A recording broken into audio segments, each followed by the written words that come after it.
ধন্যবাদ আমাকে সুযোগ দেওয়ার জন্য। আপনারা তো শুনেছেন যে আইনজীবীরা ব্যাখ্যা করেছেন আপুর রিভিউ আবেদনের ব্যাপারে। আমি ওই আইনগত দিকের বিষয়ে খুব বেশি বলবো না। আমি আমাদের পারিবারিকভাবে আমাদের যে চিন্তা বা সেগুলো আমি বলবো। আপনারা জানেন যে আমার আব্বা দীর্ঘদিন যাবৎ আমরা মনে করি যে রাজনৈতিক হয়রানিমূলক মিথ্যা মামলায় প্রায় 13 বছরের বেশি সময় ধরে কারাগারে বন্দী আছেন।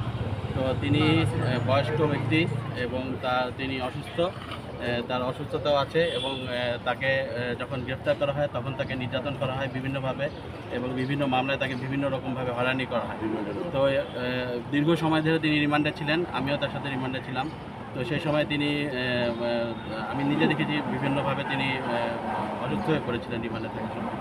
তো সেই গ্রাউন্ড থেকে এবং আশা করি যেহেতু আমাদের দেশ নতুনভাবে আবার স্বাধীন হয়েছে, 5ই আগস্টের পরে প্রায় 6 মাসে পার হয়ে গিয়েছে, তারপরেও আমার আব্বা এখনও কারাগারে বন্দী আছেন। এটা আমাদের জন্য খুবই লজ্জাজনক এবং দুঃখজনক। তো আমরা দেখেছি যে যাদের বিরুদ্ধে মিথ্যা হয়রানিমূলক মামলা করা হয়েছিল তারা প্রায় সবাই বের হয়ে গিয়েছেন এবং যেহেতু তিনি একটি দলের শীর্ষ নেতৃত্বে ছিলেন এবং এখনও আছেন, তো সেই হিসেবে আমরা বলবো যে এই সরকার যত দ্রুত সম্ভব তাকে আমাদেরকে সহযোগিতা করে ন্যায় বিচার নিশ্চিত করে তার মুক্তির ব্যবস্থা গ্রহণ করবেন এবং এই মামলার প্রক্রিয়াটা যত দ্রুত করা যায় সেই ব্যাপারে ব্যবস্থা গ্রহণ করবেন। তো আপনারা সবাই আমাদের জন্য দোয়া করবেন, আমার আব্বার জন্য দোয়া করবেন। আজকে দেখা করেছেন? জি, আজকে দেখা করেছি। কি অবস্থা দেখলেন?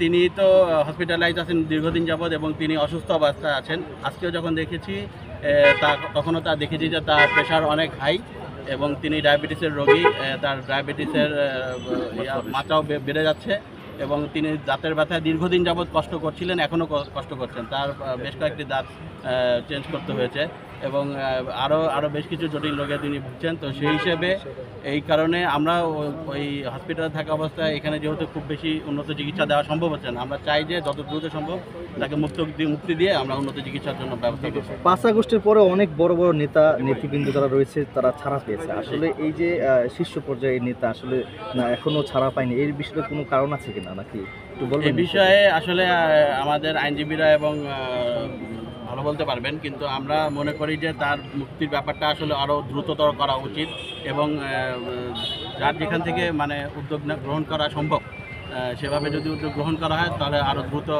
তিনি তার মুক্তি পাবে, এটা আমরা আশা প্রকাশ করি এবং আইনগত প্রক্রিয়ার মাধ্যমে এবং আইনগত প্রক্রিয়াটা আরও দ্রুততর করা। তার সাথে যখন দেখা করেছেন তখন কি দেশবাসীর উদ্দেশ্যে কিছু বলেছে?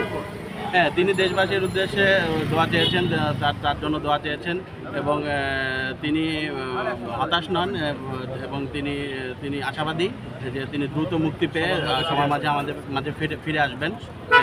কিন্তু আমি চাই যে তার আইনগত প্রক্রিয়ার ক্ষেত্রে যে জটিলতাগুলো আছে সেই জটিলতাগুলো দ্রুত সম্পন্ন করে যত দ্রুততার সহিত তাকে মুক্ত দেওয়া যায়, ন্যায় বিচার নিশ্চিত করে, সেটাই আমরা আশা করি।